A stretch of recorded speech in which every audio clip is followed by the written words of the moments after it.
This is problem 4C on the sample test problems for test number 3. A piece of wire 12 feet long is cut into two pieces. One piece is made into a circle and the other piece is made into a square. I. How should the wire be cut to minimize the total area of the circle and the square? Okay, so we are trying to minimize total area, and it feels like we should maybe start with the picture.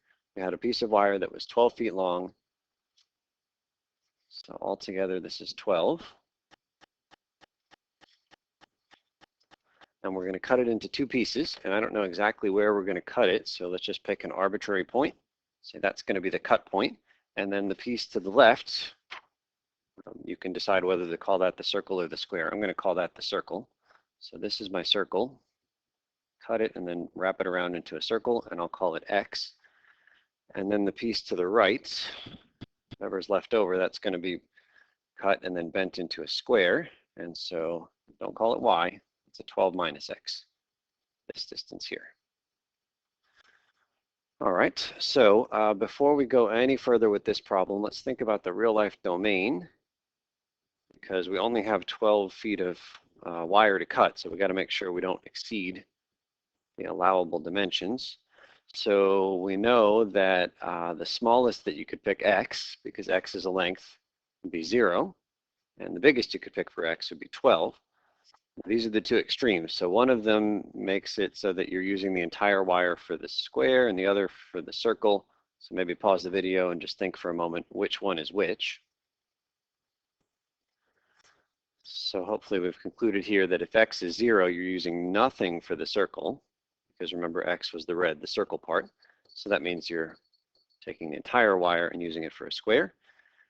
And if X is 12, that means you're using the entire wire for the circle. Nothing left over for the square.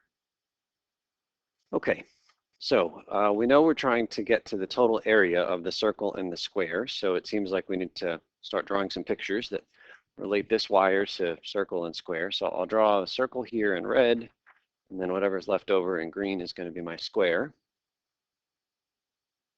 And we're trying to get at the area of each of these things. So I have a formula for the area of a circle. It has a lot to do with the radius of the circle. So area, and then I'll put a little circle symbol there. Area of a circle is pi r squared. And what we want to do is translate. We don't want r, we want x. And so what can we do here? Well, we know we have x that we've wrapped around the circle. I guess that means x is the perimeter of the circle, or maybe said better, the circumference of the circle. So how about we go ahead and write a formula for the circumference of a circle. We know circumference is 2 pi r, but we also know that the circumference is x. So we really have x is equal to 2 pi r. And the goal was to not have an r here. We want some x's in this equation. So how about we solve this bottom equation for r? And we get r is equal to x over 2 pi. So let's plug that thing right up here for r. Maybe we'll move the circle, the square over a little bit. So this guy and this guy become area of the circle is equal to pi times, instead of r squared, it's really x over 2 pi. And let's clean that up a bit. Area of the circle is equal to pi, and then we'll square top and bottom, x squared over 4 pi squared. And then one last simplification, this is really x squared over 4 pi. So that right there is the area of the circle. And now we're going to play the same game with the square. So if we call L the side length of the square, we know the formula for area of a square is equal to side times side, so L squared. But I don't want L, I need X. So somehow we have to relate the perimeter of this thing. So we know the perimeter of the square is just 4 times whatever the side is, but we also know the perimeter because of our wire from way back up here. We know that we have only 12 minus x inches of this thing to work with, so that's also the perimeter. So we get 4L is really 12 minus x. And again, the goal is to replace this guy. That color doesn't look very good. The goal is to replace this guy with x's. So we're going to solve this equation right here for L. So L is 12 minus x over 4.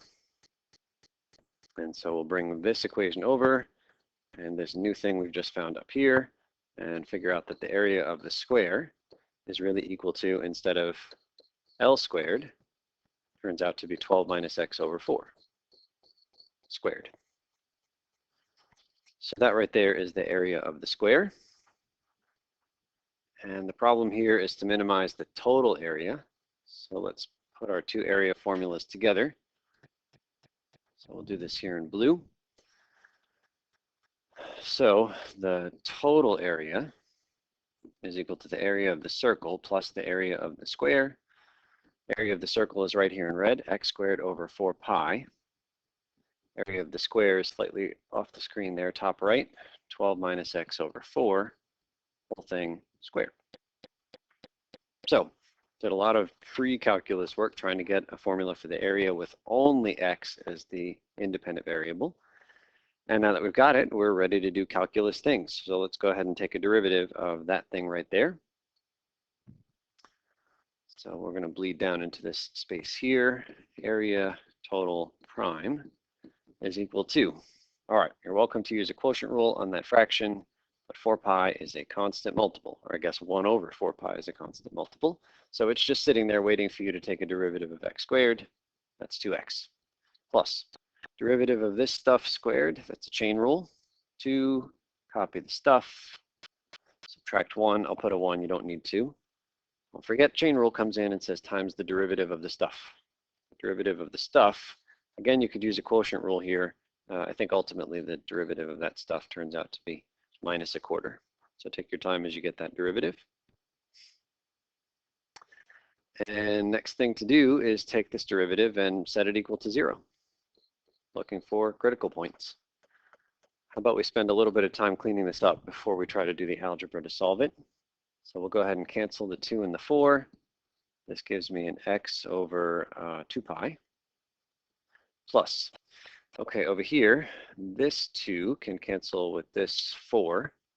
Gives me a 2 downstairs. And then I'll go ahead and merge the 2 and the 4 together to make one big fraction with an 8 in the bottom. So upstairs is a 12 minus x. But there's also this negative 1 waiting to change all of the signs. So it actually makes it minus 12 plus x. And that's supposed to equal 0. All right, so this is a little bit messy, but we can handle it. I want to try to cross multiply, so I'm just going to move the one fraction over to the other side. So we get negative 12 plus x over 8 is equal to negative x over 2 pi. And then we can cross multiply and get negative 8x is equal to 2 pi times negative 12 plus x. A little bit messy, but I think we can handle it. I'll distribute there, negative 8x equals negative 24 pi plus 2 pi x. And now I suppose we want those x's to be on the one side, so let's bring the x's to the left.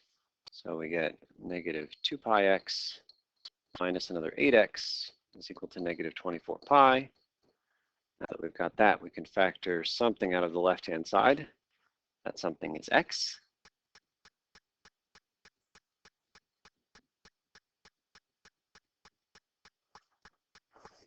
I think I've said this before, but a lot of times the toughest part of the calculus problem is all the algebra, all the pre-calculus stuff. So ultimately, we're going to take both sides and divide by the thing in the parentheses. So I think our final answer over here is negative 24 pi divided by negative 2 pi minus 8. So if you decided to bail out and use the calculator earlier, it's probably fine. Just use the calculator as efficiently as you can and get all those digits to stay. You want the most accurate answer possible. So let's go ahead and get a decimal here. So we're going negative 24 pi, and that's divided by parentheses negative 2 pi minus 8. So about 5.28.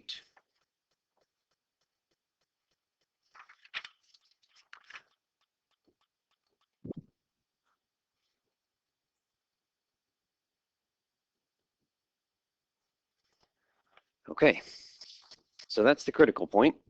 And in part A, I've already forgotten, are we trying to minimize or maximize the area? Let's see up here in blue, it says minimize the total area. But then down here, part B, or part 2, which we haven't looked at, how should the wire be cut to maximize the total area? So unless this x equals 5.28 is really an overachieving number, it can't be both the min and the max. So there must be more going on here. Well, don't forget, we had a domain issue for this problem. We knew that the only x's that made sense were the ones between 0 and 12. So if we're looking for the absolute extrema of a function on a closed interval, well, hopefully that cues us up to the idea of using a table. So inside of the table, we're going to put the endpoints. Those are 0 and 12. And we're also going to put the critical points. In this case, there was only one, 5.28.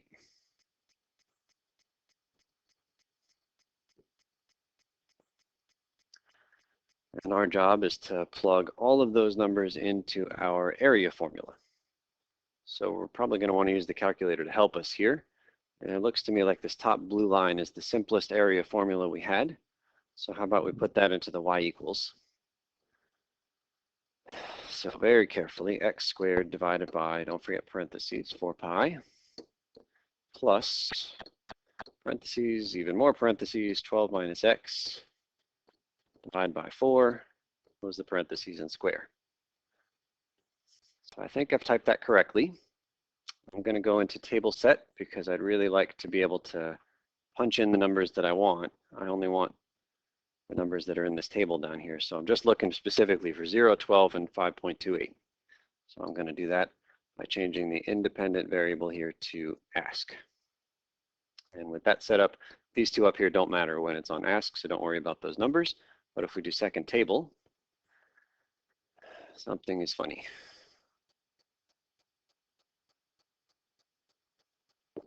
Okay, so the funny thing is that I had numbers in here already, so you just hit the delete key and clear them.